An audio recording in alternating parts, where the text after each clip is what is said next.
Plan Marcus, how's the trade going? Yo, Big Sean, all good over here. How are you doing? Going good. My trade's going good as always. That would be the stacking and hodling of the Bitcoin.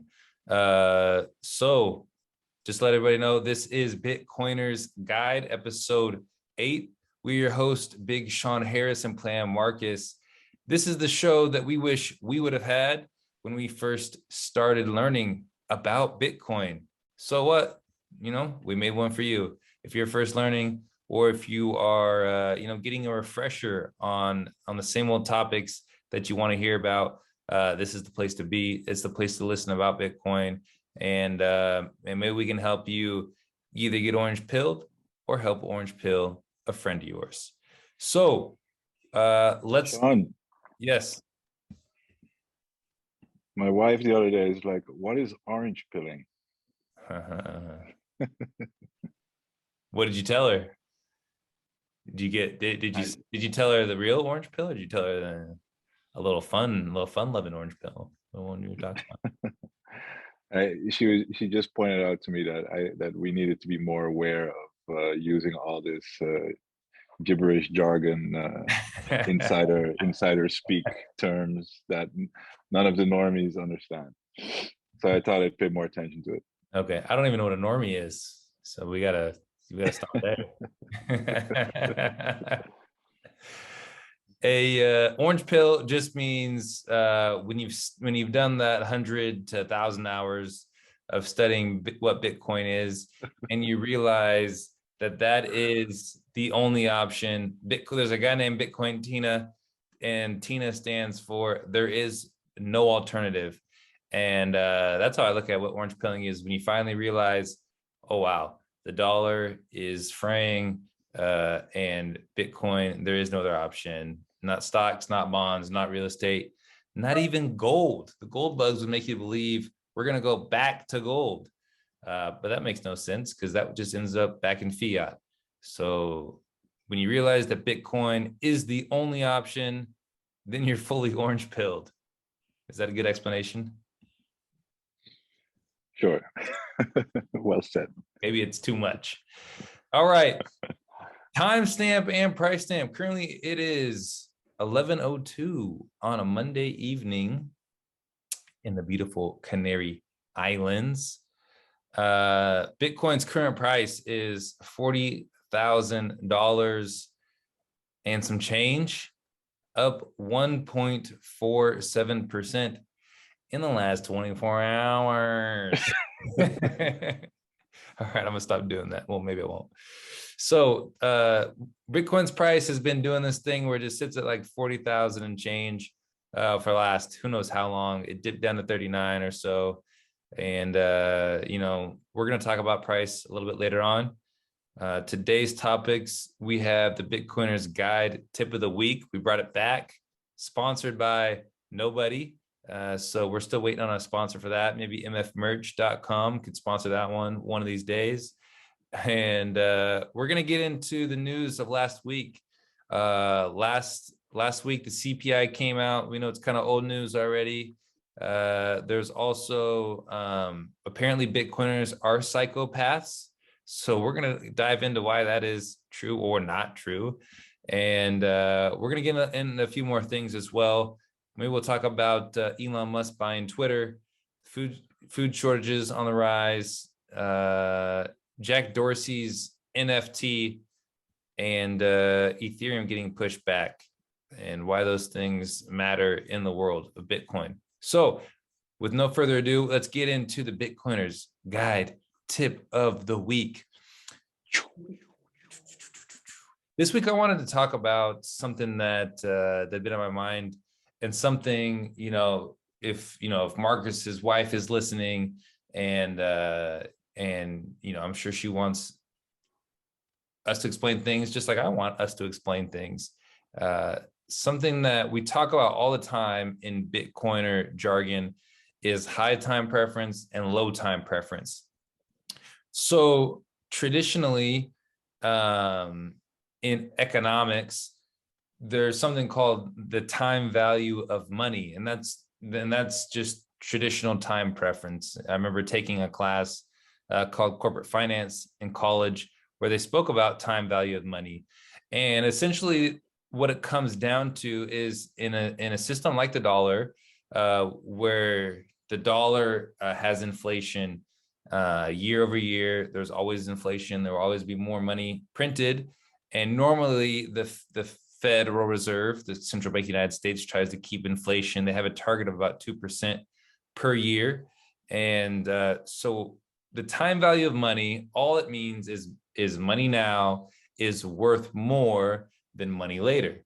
Or in other words, your dollar can buy you more goods and services now than it will later. And that's in an inflationary environment where prices continue to go up.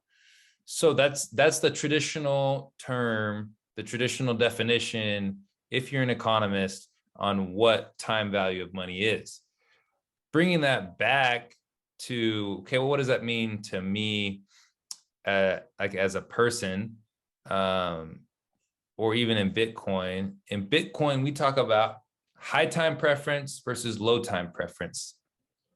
And when we talk about that, normally high time preference are those buys that's like you see something, you have to buy it, you want to buy it, you want it right now, you need it now. Low time preference is kind of like putting something off for later. You really want it, but you'll do that sacrifice. So kind of like a general definition would be if you're high time preference, you don't really sacrifice, you don't delay gratification. You're kind of just tossed around by whatever your desires may be. Now, if you have low time preference, that's more of like a seasoned veteran, someone who understands, I don't need to buy this right now, that I have more self-control. I delay gratification now for something better or for more money in the future.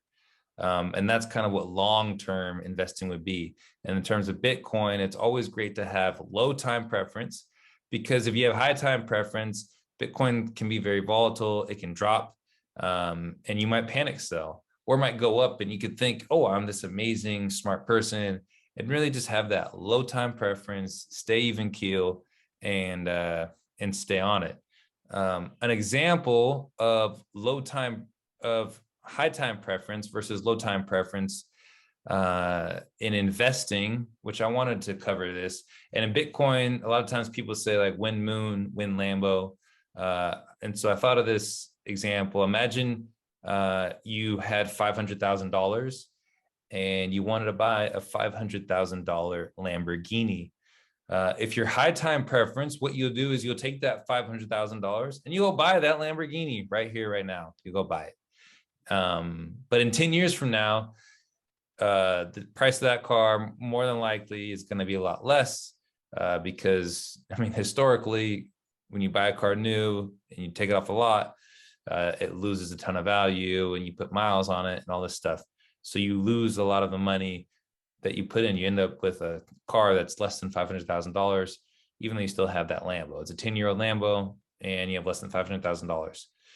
But say you put that money, say you bought a property for $2 to $3 million with a down payment of $500,000, and you were making, just to make it easy, you were making $50,000 a year on this property. You're netting $50,000 a year on this property.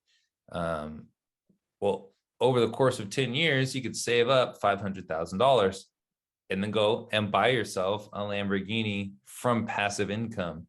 And then you still have your $500,000 in real estate, and it's probably grown since then. Plus you have your Lamborghini and you didn't spend all your money. So that's kind of an example of high time preference versus low time preference.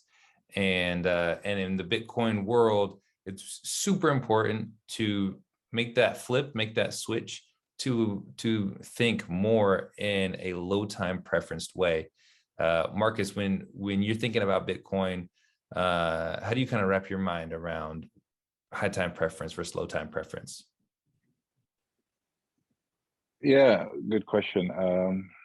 you know, like even before Bitcoin, you know, if you were thinking about, you know, like the way interest compounds. So if you have like, for instance, like a savings plan towards your pension, and maybe you're saving like 3,000 euros a year, and you calculate with like a modest 4 to like 7% interest, you know, or return that you can make a year. Yeah. Then in the beginning, it'll go really slow, right? You're really like, oh my God, it's not really adding up to much. How am I ever going to pension from all of this? But then, like by year 40, you know, then the increments start really going because it's an exponential curve. So in the beginning, it seems to go really slow. You need to have that low time preference, you know, being able to postpone stuff towards later because you know then it's going to pay off. So even you know that's just basic, you know how interest compounds over time. The greatest effects are you know, or the greatest results you'll get them as the longer you wait. And with Bitcoin, it's no different. It's just a little more extreme because the returns are a lot higher. Yeah. Yeah. It's kind of crazy just what you're saying, right? You know, a lot of people ask themselves, like, am I late to Bitcoin? And I forget who I was talking to. Uh, I was talking to someone, maybe one of the Bitcoiners. I was just in France and I was talking to one of those guys, and I think he was saying that he got in to Bitcoin in 2013. And I think even he was like, oh, I thought I was late to Bitcoin then. And so it's just funny how everyone thinks that they're late to Bitcoin when they first get in to Bitcoin, they first start buying. And then if you've bought and you've held for 4 years or so, then you're like, wow, I actually wasn't late. I was early. And then you think, well, even now, I'm still early as I'm buying. I'm still early to Bitcoin, because there's just not that much. There's not that many people that understand what Bitcoin is. There's not that many orange pilled people out there. And so as the people get orange pilled, as they understand what the current system of the dollar is and how inflation is time theft, and then they move over to a better system, which is Bitcoin, then uh, gradually and suddenly we move from being early to being late.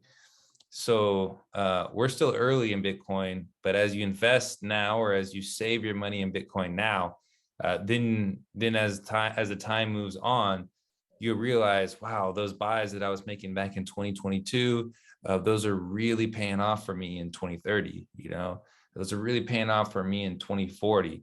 And so that's the whole point of keeping your time preference low.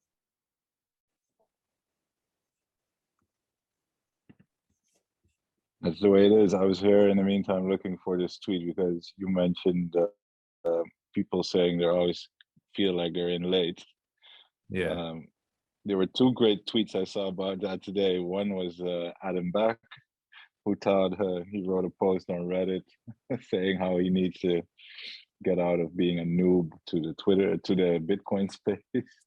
And they had another guy, I can't find the tweet right now, but it basically came down to, I don't know if it was like 2011 or 2013. He was like, oh, I only have 600 Bitcoins and I got them all this past week through mining. I'm so late to this. I'll buy some more later.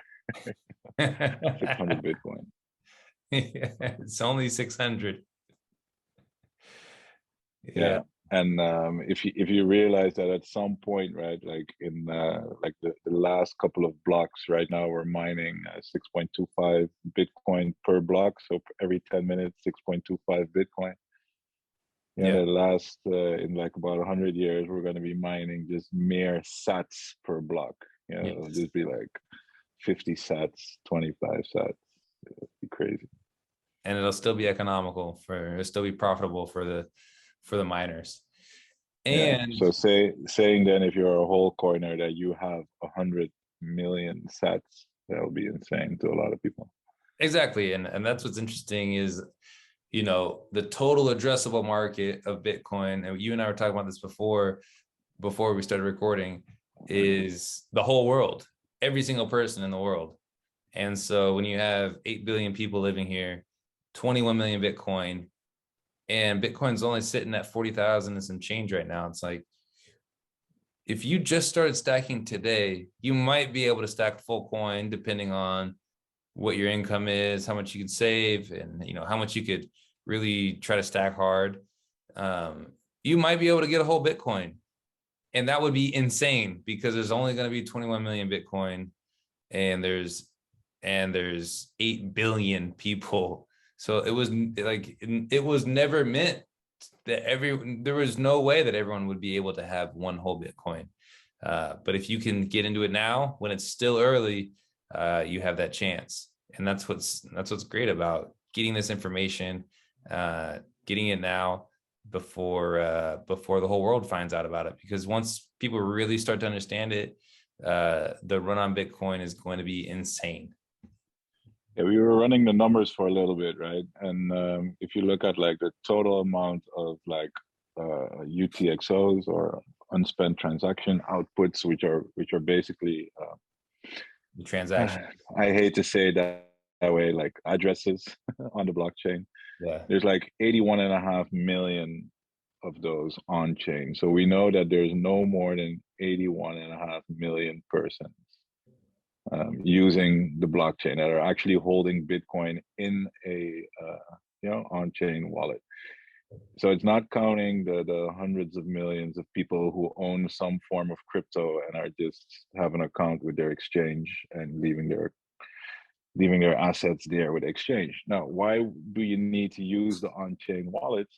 It's because only then you are using Bitcoin the way it was designed. You have to take control of your own keys, because the minute you give somebody else custody of your coin, then there's room for them to start manipulating, right? So they can start defrauding you, saying that, yeah, we're holding your Bitcoin, but actually they're not holding. And this could start fractional reserve lending or rehypothecating, another one of those terms, look it up. But basically, you don't want that. You want to be sure that that Bitcoin that you own, or at least you think you own it, you really own it. And the only way you can do that is by sending it to an on-chain wallet, verifying it ideally through the block explorer, even better through your own node. But make sure you get your Bitcoin on an on-chain address of which you control the 12 or 24 words being your keys. Yeah, exactly. It's super important. You never know what these exchanges can do to your Bitcoin. You never know when one of these exchanges can just go bust, like Mt. Gox. And I mean, obviously, it's a little bit different times now than it was in 2013 when Mt. Gox ended up just going kaput. But you just don't know. That's the whole thing. Is the whole thing about Bitcoin is don't trust, verify. So there's no reason to trust an exchange if you don't have to, and you don't have to. Another reason, right? I mean, imagine you have like 10 million, some random exchange has 10 million users, right? Yes. Then that exchange becomes this highly centralized honeypot for attackers, right? Now Yes. there's this one fatal point. If they can hack that and compromise one of the workers who might have access to keys or to funds, then that's the central point. If those 10 million people were actually all holding their own coins, then the only way to get the funds of those 10 million people is to hack all 10 million people of them. So A lot harder. yeah, that's what makes Bitcoin so secure. Get your keys off an exchange for Yeah, your own safety and for the security of the money of the future. exactly. Become your own bank, hold your own keys, run your own node. And those are things that as you learn what Bitcoin is, it seems intimidating. It's not that intimidating once you really do it. And it's actually pretty empowering once you start holding your own keys and Yeah. you become your own bank and you have control over your wealth. No one can censor your transactions. No one can censor your payments, and no one can stop them. No, they're immutable. It's truly That's that's that's like a super practical question, right? And I think about this a lot because Bitcoin isn't a company. It doesn't have a CEO. It doesn't yeah, have a product department. It doesn't have a marketing department.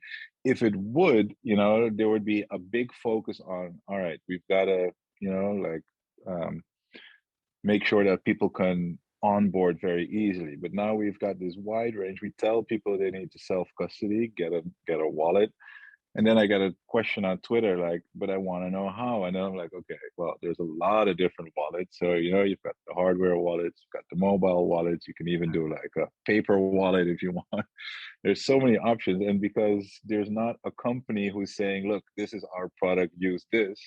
No, there's like this open source, you know, there's all kind of open source development, different types of wallets. So, you know, what do you explain to people if they ask you, all right, how do I set up an on-chain wallet? You know, because there's so many wallets you can point them to. Yeah, I mean, you could go I to, basically sent some people to BTC sessions or to yes, Armand the Farmon. You know, they have like good tutorials on those guys different are the best. wallets, and they are trusted sources. You know, that won't send you into scammy routes. So it Yeah, is tough. It is yeah, tough. you know, Yeah. there's the Blue Wallet that people could use on their phone. Um, I know, I think Yeah, there's a Pedro's lot. Wallet of Sparrow. Satoshi, ZBD, Sparrow Yeah. for online, also for Yeah, your and phone. some of these wallets are what are considered hot wallets too, right? Like if you keep some Bitcoin on your phone, that could be like in Wallet of Satoshi, that could be considered somewhat of a hot wallet because it's still got access to the internet.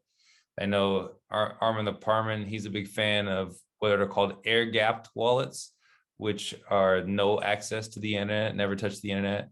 And so those air gapped wallets are, those are trust minimized, where it's like, okay, you don't have to trust, you just verify, and you can broadcast your transactions, and still use your Bitcoin without having to worry if someone else is accessing your coins or your keys. So there's tons of different ways Yeah. that you can store it, right? I agree. I think looking at Arm and the Parman's got a lot of good stuff, and so does BTC Sessions.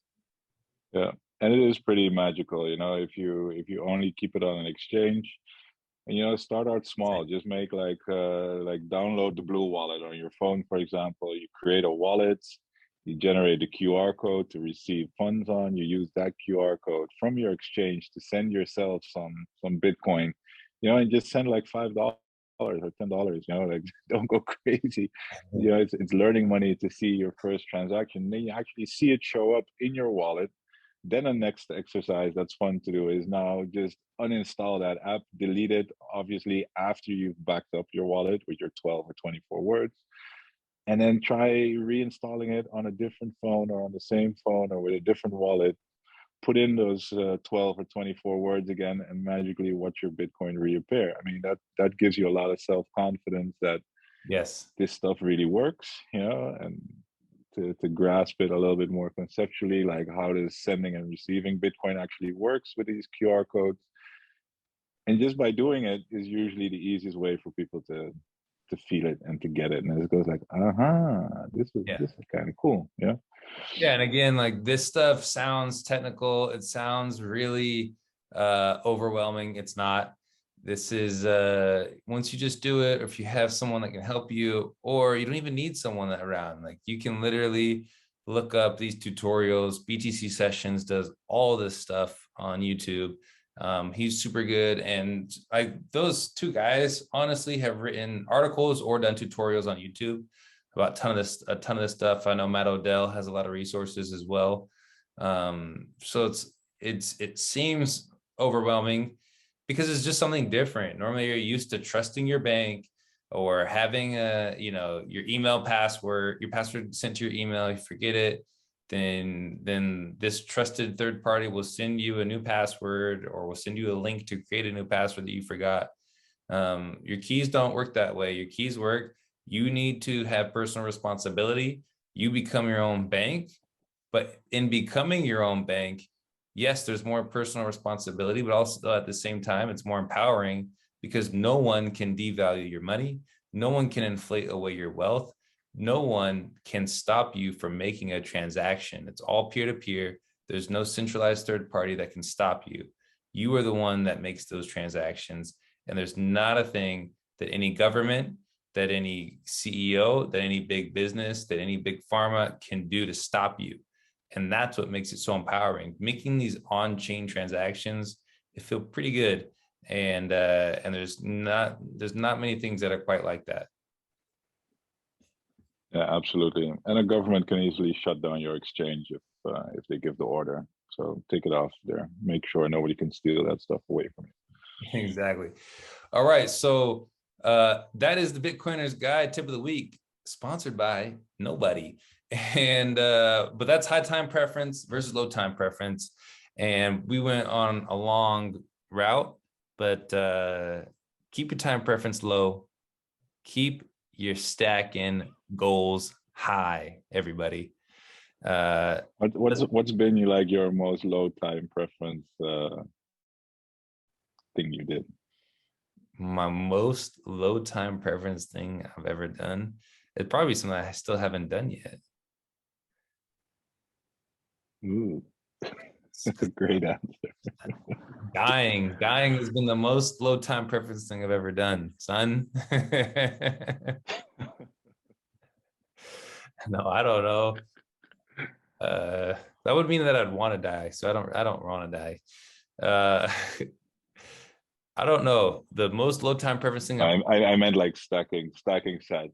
I was pretty proud of the moment when I like sold my car, which I was sort of proud of. You know, I owned it uh, outright. I didn't have any loans for it, but I was like, you know what?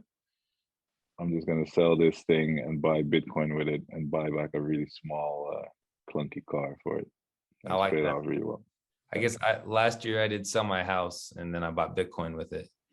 And I bought Bitcoin when it was at 50,000. So that's a real low time preference move because that's just chilling. So are you DCAing that, or did you just like smash by that? Friar Hass would be mad. Let's put it that way. I did not DCA. I don't know how to DCA. I just smashed by. Yeah, because you're always feeling the pressure of like it might jump to 100K tomorrow. Yes. I get money, I turn it into Bitcoin. That's just how it works with me. But Yeah. and for everyone listening, you don't need to sell your house. You may need to sell your chairs to buy Bitcoin. But I was able to sell my house because I ended up coming back to Europe to play basketball, so I didn't need my house. But most people, you need a place to live, so don't go. You don't have to go as crazy as what I did right away. You can take your time and just buy off of what you're saving. Supposed to take out loans and buy Bitcoin with a loan. Yeah, I don't know. It's a scary move. You just don't know what Bitcoin's gonna do. Don't get No, don't listen to us. I mean, don't obviously, everybody's situation is different, and definitely like don't take on too much leverage, especially if you can get like liquidated and end up with nothing, right? So if you go on an exchange and you say I'm gonna put on leverage, that's so dangerous because you can get liquidated and literally lose everything. everything. If you take out like a long-term loan, you know, at an interesting interest rate, that you can cover that interest rate for the duration of that long term, then it sounds like a pretty good idea to loan some money and buy some Bitcoin with it. But yeah, Yeah, you if gotta it's a do the short math. term loan and you gotta make good on your debt in short term, I mean, Bitcoin can go down in the short term, and you might end up bringing yourselves into more trouble. So Yeah, there's definitely wouldn't recommend that. like in 2021, for example, there's a ton of people who are taking out loans. Or I don't know if there's a ton of people, but there's definitely people who are taking out loans because everyone was saying Bitcoin's going to at least 100,000. It might be going up. We all think it's going to 300,000. That's where Plan B's model was headed towards. And then it topped out at 69K, right? So that's like the risk you run is you think you're gonna get this loan out, you're gonna get this credit card, and then you're gonna pay it all back. Uh, well, if the price does something unexpected, which is very normal, like expect the unexpected when it comes to Bitcoin's price. So when it does something that you don't expect, which you should expect, then that's when you get screwed. So that's why we say, don't trade the corn, don't short the corn, and don't sell the corn. Just buy it, hodl, stack more. You can't get liquidated. You can't get margin called if you're not leveraged. If you just hold your Bitcoin and you hold your keys, no one can take that Bitcoin away from you. that's yours. But if you were over leveraged and the price moves in a different direction than what you think it was, then you can get margin called and they can take all your money. So that's why we say just stack and hodl and stay humble. Short term, it's gambling. Long term, it's a sure thing, in my opinion. Yes, agreed. So let's get into the news of the week. This past week, CPI in the United States of America, the Consumer Price Index, has inflation at 8.5%, another new all-time high. So it's like we're always hitting these new all-time highs with inflation. If you look at the inflation rate, if you calculate it according to the 1980 methodology, the CPI would be 19.5%. So not only is CPI high at 8.5%, it actually is probably higher, would be around 19.5%. But those official numbers, they keep taking things out of the basket of goods and services to make the number not seem as high. And Marcus, I think we were just doing the math right before this about how much money you would lose after, what was it, 8 years or 10 years if inflation stays at 8.5%. And that's assuming, right? Because as most Bitcoiners, we would say real inflation is more along the lines of what that inflation rate was, like the calculation of 1980. We would say real inflation is higher than CPI, but just supposing that it's the official numbers of CPI, how long does it take for us to lose our money or 50% of our money if CPI is at 8.5%? Yeah, 8.5%, then it's within 8 years that you've lost more than half of your purchasing power. Jeez. 8 years to lose half of your purchasing power. And I think that's, it's a lot of people that look at, oh, the inflation is this number, but then when you put it like that, in 8 years, so we're in 2022, by 2030, if I give all my wealth in the dollar, I would lose half of my purchasing power. Now imagine if you put your money into something that doesn't inflate away, Bitcoin, and imagine what Bitcoin's price will be in dollars in the year 2030. Much higher than losing half of your wealth. Yeah, another way of looking at it, right, is like if the CPI or inflation is 8.5%, and let's say you got a raise of 5%. I mean, who gets a raise of 5% every year? I don't know many people that do. But even if you get a raise of 5%, you're still losing out at the end of the year. You're still losing 3.5%. The inflation is 8.5%. So you're going backwards. Even though you get a raise of 5%, your earning power is going down every year. And people are going to feel it. People are already feeling it. I mean, the gas prices at the pump are really high. Food prices are going up. They're going to go up even higher. And the war in Ukraine is obviously a factor in this, but we've seen in the past 2 years an incredible amount of money being printed. So we've been banging this drum for like the past 2 years that inflation is going to go out of control. Now it's here. They're blaming it on Ukraine, but yeah, it's happening. I saw Pakistan today as well. They couldn't. They had to cut power in certain areas of the country because they couldn't afford to buy more coal to burn for their generators. So we're seeing it happen. We're going to get energy shortages, food shortages in different parts of the world. There's a lot of it's already happening. It's probably going to get more ugly than what we're seeing right now. Yeah, and as those food shortages happen, it's just kind of a feedback loop. It just feeds right into more inflation, and then more inflation leads into more food shortages and more disruptions in the supply chain. And the biggest thing right now is the White House is calling it Putin's price pump because it's an election year, for in 2022, not a presidential election year. But just all these things are being said, and it just seems like a lot of people that don't want to take the blame and don't want to say, maybe we as a government, we were practicing we did a bad practice of monetary policy over the last few years. We printed a lot of money and we lowered the interest rate to zero, and then we didn't really take into account who we gave that money to. We're just giving the money out willy-nilly, and this is what happens when you give the money out like that. You get inflation. And so it's kind of funny how they try to pin it on Putin. Obviously, I'm not saying that, obviously that war has a part in inflation. Everything has a part in what's going on with the inflation. But I wouldn't say it's the main driver of it. It could be, one of those straws at the end of the line that's really pushing inflation higher. And, you just look at something like the inflation rate happening. And the only question I have is, currently we're looking at treasury bonds are about to hit 3%, a 3% yield. And normally as rates go up, so treasury bonds have been down to like 1%. And now they're making their way back up. And they're going up to about the 10-year treasury is almost at 3%. And so normally as treasuries go up, that's supposed to drive inflation down.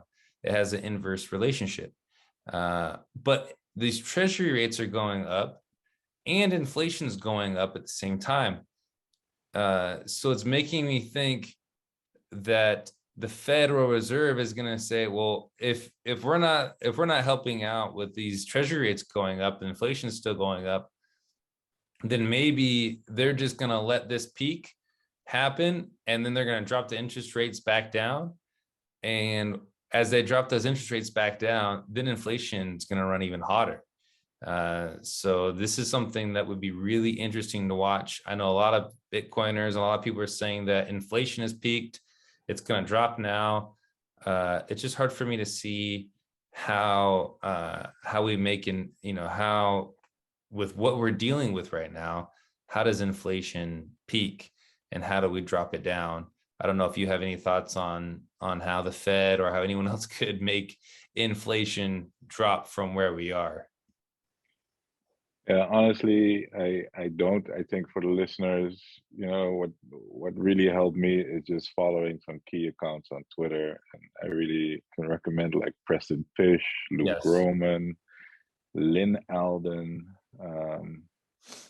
Greg Foss, even. Like they're the accounts and Larry that really understand this part of the macroeconomic side of this. And yeah, if you want to know more, I definitely recommend following them and learn as you go. We're shilling all the That's what I'm Bitcoiners still right doing. now. We're shilling all the Bitcoiners today. Yeah, I just pretend, I just listen to what they're saying. I try to make sense of it, and then I try to make a joke about it or a meme. Yeah, exactly. So, what happened with Jack Yeah, Dorsey? Jack Dorsey's NFT. just maybe one more point on this Okay. thing is that like the rest of the world has you were talking about the bonds, but like German bonds, the yields are like negative in negative territory for like years already, right?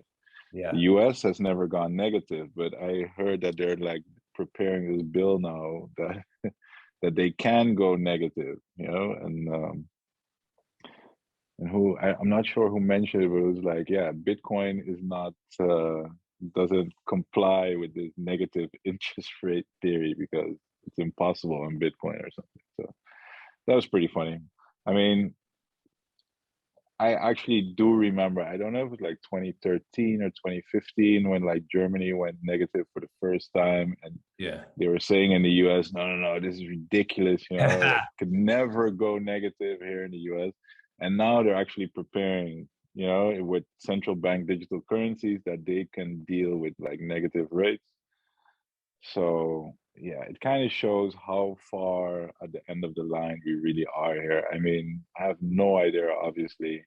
I mean, this is like unprecedented territory, but it really, I really hate being like somebody that says, "Oh, the end of the world is near," it's like it's Yeah. like doomsday is upon us. But oh, if you look at all these graphs, like we're basically at like the zero level. So let's see what happens.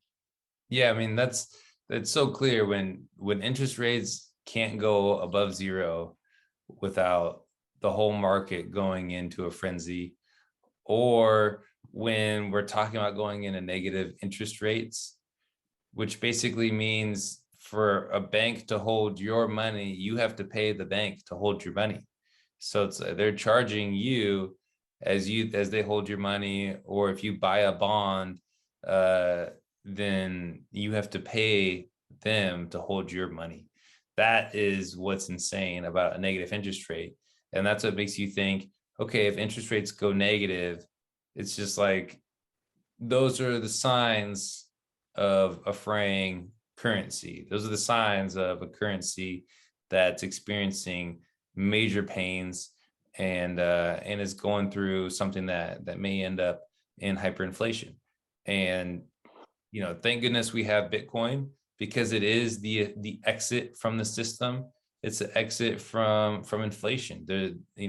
Without Bitcoin, we would be the only thing we could go into would be gold, and gold is just papered over so much that you don't even get to see the real inflation in the gold. And then maybe you'd be stuck in real estate, or you would have stocks that you could go into. But even those things are in more or less terms, they're all priced in fiat, they're all priced in dollars, and in essence are derivatives of the dollar. And as we make this transition to a Bitcoin, a brighter future, bright orange future, then we can actually see things repriced in a way that they're not manipulated, and repriced in Bitcoin, which Bitcoin, there's no excess printing. You can't press a button to print more. And so you actually have to mine it. You have to use power and energy to actually get Bitcoin. You have to work for it. And when you have to work for your money, then that money will price things correctly. And that's what I'm very excited to see, is the great repricing of real estate and stocks and bonds and everything in Bitcoin. That'll be a fun day. Yeah, let's see. That will be a fun day if you're holding Bitcoin at least. Yeah. Yeah, it's crazy, right? Like we talk about like, oh, inflation's coming and everything's gonna like get wrecked, but what does it actually look like? I mean, a lot of people often talk like a melt up, right? I mean, Yeah. like because the dollar or the euro or whatever fiat currency you're using is hyperinflating, Yeah. means that prices of everything just go up. So your stocks go up in dollar terms, like your house prices go up in dollar terms. So Yeah. you think you're getting rich, right? Everybody feels like they're getting rich. But what's actually happening is that the dollar value is just being completely destroyed. So it's like, whoa, what's happening here? And then when you put something scarce against it, like Bitcoin, then you're going to realize that that is a better thing to price things in. Yeah. And then you'll actually notice that prices denominated in Bitcoin are actually going down instead of going up when you're looking at it in dollar terms. Anyway, it's a little bit confusing, but Yeah. Isn't it yeah, kind of I weird? see it. Isn't it kind of weird? Like you watch your price, like the price of your house go up in dollars, but then you're watching it go down in Bitcoin. Isn't that like, it's such like a weird concept to think about? Yeah, but that's literally what's going to happen. Get prepared. Get prepared, everybody. It's gonna be mind blowing. Okay. So what happened with Jack Dorsey's NFT? Oh yeah, that was some funny news. And all right, so NFT, right? Do we have to explain what an NFT is? Non-fungible token. It's basically A JPEG. oh my god. Right click, All say right. it. All right, to be completely fair, right? Like somebody said it like this, like a NFT is a humble brag. So it's basically a database, right? Where it's not necessarily like a banana in a database is just a representation of a banana in a database, right? Like the zeros and ones or the letters that say banana in the database is not actually a banana, Banana. right? Yes. It's a representation of the physical banana. If Yeah. you have something like an online game, right? Yes. Something that is natively digital, then actually, like Bitcoin, which also natively digital, you can actually have something digital live as an NFT in a database. But however, you need to be aware that somebody is controlling that database, right? Yes. So even though they say it's decentralized, I mean, look at like what's the Open, name of like open, MetaMask open, yeah. Open and seat MetaMask. OpenSea that are running on Ethereum, and they literally shut off access and their wallets to people in Iran and Russia. So how decentralized is this if you can still be like shut off from this system? So it might as well just be a normal database instead of some kind of blockchain database, because if Well, it's there's still layers. controlled centrally, then there's no real benefit for using a blockchain. But Well, aren't there having said layers that, to decentralization, Marcus? Aren't there layers to decentralization? There's levels to that, right?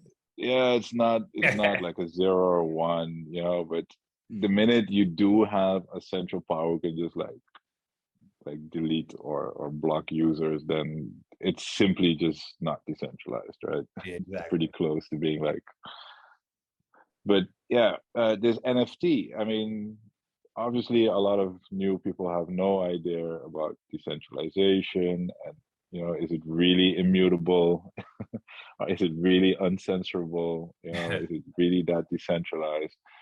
Um, but we had this craze in the past 2 years, and Jack Dorsey, he made an NFT out of his first tweet, I believe it was, Yes. and sold that tweet as an NFT for, let me get the numbers up on the screen here. If you have it, feel free to jump in because I'm 2.9. looking through my notes. 2.9 million. That's right. All right. So he sold, imagine that, selling like a tweet for $2.9 million. So But not somebody, whoever not the bought that, tweet, the right. The, NFT the of the tweet. NFT of that tweet, right? So Okay, whoever bought that is now the one who says that he or she can claim that they own the NFT of Jack Dorsey's first tweet. yes. What always gets me is that if there's some other blockchain that starts up and they could now sell that Right. same tweet on this other blockchain, right? Like, how does that Exactly. work? So that's always a question I had. But anyway, it was It sold can't for be 2.9 million. So it always makes you scratch you behind the head, like, am I missing something? Like, is this like the emperor that has no clothes on, or am I just crazy? But anyway, that tweet was sold for 2.9 million. This past week, somebody tried to sell that NFT for $48 million. That's almost like, that's a pretty significant increase. But what happened? There was an auction, and the top bid was $280, not $280,000, not $280 million. No, just plain old $280. So that NFT went from 2.9 million US dollars to $280. to zero. Wow. Yeah. Luckily, Jack Dorsey got his money from the sale. He used it for a good cause. Yeah, and the owner was left with holding the bag. I think for $280, he should just hang on to it and Yeah. have the bragging rights. Doesn't make sense. But yeah, for all the NFT owners out there and investors out there, like, this should be a massive warning for you. What have you just bought? Any Nothing. thoughts, Sean? Yeah. I mean, it's just a JPEG that's like it's like holding rights to it's like holding a signature of something that you're not even actually holding the NFT. Just like what you said, you're not holding a banana, you're holding the digital version of the banana. and it's not Bitcoin. Whenever you tell someone that, like, oh yeah, I study Bitcoin a lot, or I really enjoy Bitcoin and learning about it, and then they'll be like, oh, what about NFTs? And you're like, this, they're not even close to each other, not even the same thing. But for some reason, people want to group NFTs into the Bitcoin world, and they can try as much as they want, and they can try with the altcoins, but they're just cheap imitations that and that go away. And it's fun to watch this guy. Maybe he has, maybe 2.9 million was all of his wealth, or maybe he's got a lot more money. Honestly, I don't care. I think it's good that people can buy this stuff and watch their wealth waste away, because other people can learn from this mistake. And hopefully this guy learns from his mistake, and maybe he'll rethink, maybe there's really not that much that's world changing in the NFT space, because what is the issue in the first place that NFTs are solving? And I think that's the biggest thing, is when people, when they buy NFTs and they buy altcoins, they don't talk about them the same way that we talk about Bitcoin. When we talk about Bitcoin, we talk about the things that it can change, how it can protect your wealth, it can give you more freedom individually, it can stop the inflation, all those things. But when someone's buying an altcoin or an NFT, it's really about the massive gains, and that's the only thing that they talk about. So it's fun as a Bitcoiner to watch these things happen. And yeah, maybe I do feel a little bad for the guy, but Yeah, a fool and his money are soon departed. That is the old saying. nice. I didn't know where I was. Yeah, and that brings us to that other point where Ethereum announced that their transition from proof of work to proof of stake is now pushed back to Q3 of this year. Yes. Um, any thoughts there, Sean? I mean, Well, did you see this coming, or of course we all saw this coming. It's like the old, like, oh, it's a new one. I didn't see what that was one. the original? What was the original 20, date they were supposed to go to proof of stake? Wasn't it like 2017. 2017 already? Marty's. So we're 5 years down the line, and it's been 5 years of constant. And they bring up like these very confusing, obfuscating, like Yes. word salads of like super Great. complex sharding, blah blah blah. And Yeah. anyway, It's but to confuse your average Joes and your noobs that yeah, come in. Oh, we're gonna go to so we're they gonna go proof of yeah. stake. We're gonna be ESG compliant, and it's gonna totally wreck Ethereum to do that. Yeah. But So what do you think is going to happen first? Is Ethereum going to go to proof of stake, or do you think the SEC will approve a spot Bitcoin ETF? Which one will happen first? I don't know. That's the big question. I hope the SEC will approve a spot Bitcoin ETF, but I think neither of them are happening. No, I don't know. Grayscale keeps shouting out on the rooftops that they're going to sue the SEC, and they're like, we're going to have a SEC approved spot Bitcoin ETF. It's just a matter of when. It's like, okay, well, it's been a matter of when for the last 5 years as well. So, like the Winklevoss twins were saying back in 2017 as well, that they were going to get a spot Bitcoin ETF. So all those things, it's like they're fun to talk about and speculate about, but until they're here, it's like no one knows really what's going to happen. Um, but I don't know. What do you think is going to happen first? Um, yeah, I would have to go with the SEC approving the spot ETF before Ethereum going to proof of stake. Yeah, I think so too. Yeah. Okay, last item of news before we leave is the New York Post recently came out with an article, and this one's been lighting on fire on Bitcoin Twitter.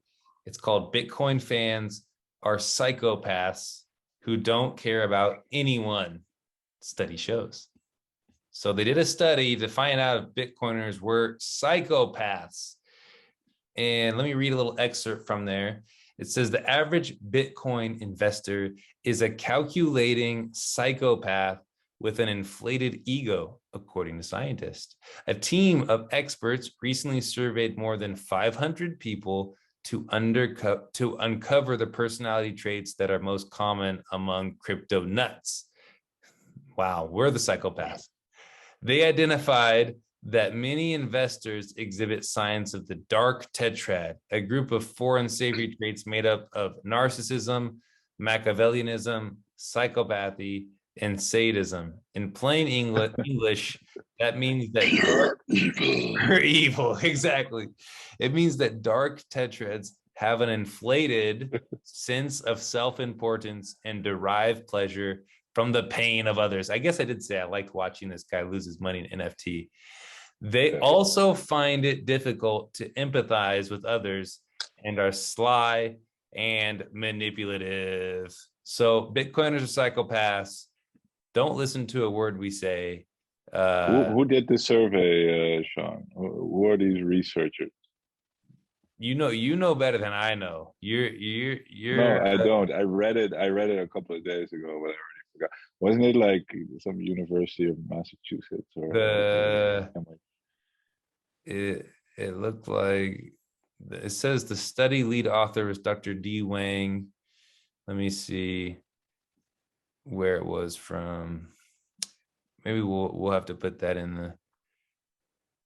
I'm not sure where it was from originally.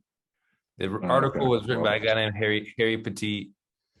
Either way, you know, if you don't think if you think you've seen all the FUD, which I thought that we had seen all the FUD, this is something new. That Bitcoin fans are psychopaths. So just be ready to be called anything and everything. Take it on the chin as a Bitcoiner. Eat the insults. Watch your money grow and watch the haters cope with every excuse possible. Like they'll literally say, now they're saying, well, okay, well, you might be making a lot of money on Bitcoin, but you're a psychopath. It's like, okay. the way I see it is like whoever they are, right? Yes. Somebody's funded this research. They're saying, look, we need some FUD. This thing is getting too popular. We need to keep people away from this thing. So how can we do that? Let's commission a research that looks into Bitcoin and puts them. And you can literally buy these kinds of researchers, and they're talking like just the labeling they're already using. Like we interviewed 500 crypto nuts. It's not even like crypto users or some Yes. objective measure of what is a crypto user or what is a Bitcoin user. No, we're going to interview 500 crypto nuts. So it's a completely like a Like biased almonds and survey, like from the get go. pistachios. And they talk about Bitcoiners, but then in the methodology they talk about that they surveyed crypto nuts. Well, like we haven't heard in the whole Bitcoin scene about this survey going around. Like who are Yes. these 500 people they interviewed in the first place? And then this whole qualification is just completely laughable, right? Because these 500 people, what else do these 500 people do? Do they also read Newsweek, right? Then is like are like Newsweek readers now also like dark tetrad users or Yes. readers? Like come on, this is just pure like a smear campaign and deserves a spot in the toilet, if you ask me. So, Yeah. This is to be one. flushed. Yeah, This is one to laugh about. This is one. garbage. Yeah, you can call yourself a psychopath now because the New York Times did it. So That's what I love about Bitcoin Twitter, right? Everybody just like leans into it. You see like all the handles and the names of people on Twitter are changing to like big psychopath Harris or like planned psychopath or yeah, yeah. Just like how we embrace the label Bitcoin maximalist, which was coined by I believe it was Vitalik himself. We just lean into it and yeah, can't get this community down. yeah. I mean, with this type of stuff, it's either you lean into it or you ignore it. you can't get upset when someone's calling you a psychopath when you're out here trying to find a solution to the Ponzi scheme of fiat currency. It's like, all right, who's the real psychopaths out here? So if anything, Bitcoiners are constantly warning all other people of, how not to get wrecked, how to be careful, how not to get screwed by the system, how not to lose money, how to live a more meaningful life. So yeah, definitely psychopath stuff. exactly. And like this is like I remember with the trucker convoy, Trudeau was calling the truckers terrorists and all that stuff, So it's like there's just a lot of different things that they're gonna call us, and you just have to be ready for it. And you can't get that upset about it. Just take it on the chin, laugh about it, and let them cope a little bit longer as they're trying to figure out what Bitcoin really is. Yeah. Nonetheless, it will have its effect, right? I mean, because people do scan headlines, right? If you're like not really into Bitcoin or into crypto and you're just like scanning the newspaper or the headlines, then you're like, oh, crypto people are like really greedy and nefarious people. Like, oh, it's just this little thing that lands, a little seed in your brain that your brain will memorize. You don't read or, like go through the whole article because you're not that interested anyway. So yeah, it does plant like all these negative associations, with a lot of people. So it is kind of upsetting, but we'll get over it because the truth always wins in the long term. So. Yeah, the more signal we put out as Bitcoiners, then the less these lies really affect us. So getting into the price talk, Marcus, did you turn off your auto DCA or what? Man, what's going on? Price is stuck at 40,000.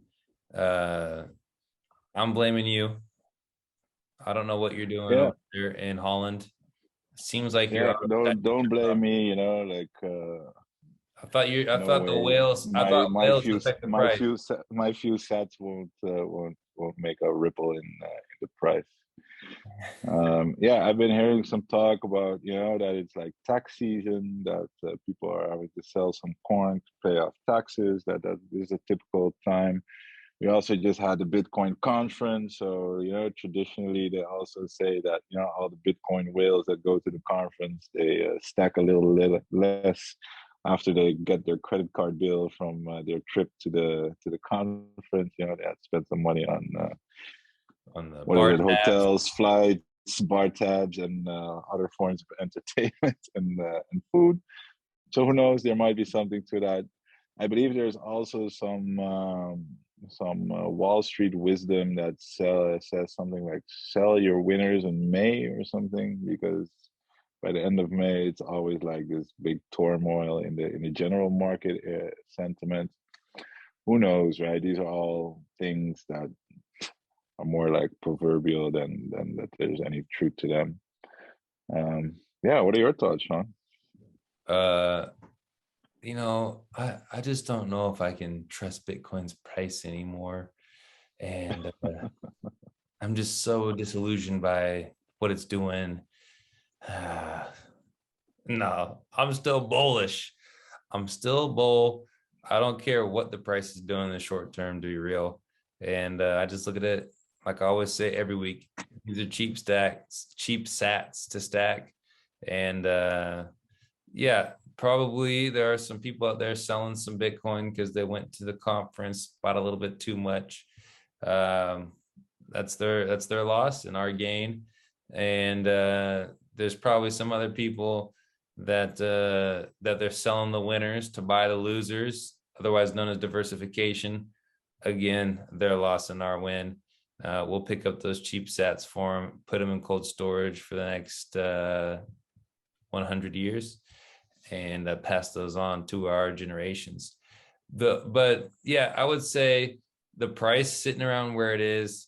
This is just it just gives me such like those feelings of the price being around 9,000 a few years back. What was that, 2018, 2019, and just kept sitting there.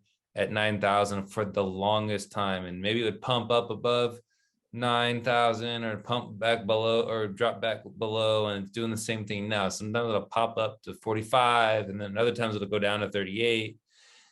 And this is just showing like this is the next floor. This is kind of like a floor that's happening. And the I longer always kind of see it like a coil that's slowly like yes, regaining its energy, you know, and like a yeah, spring that's about to just like spring back up.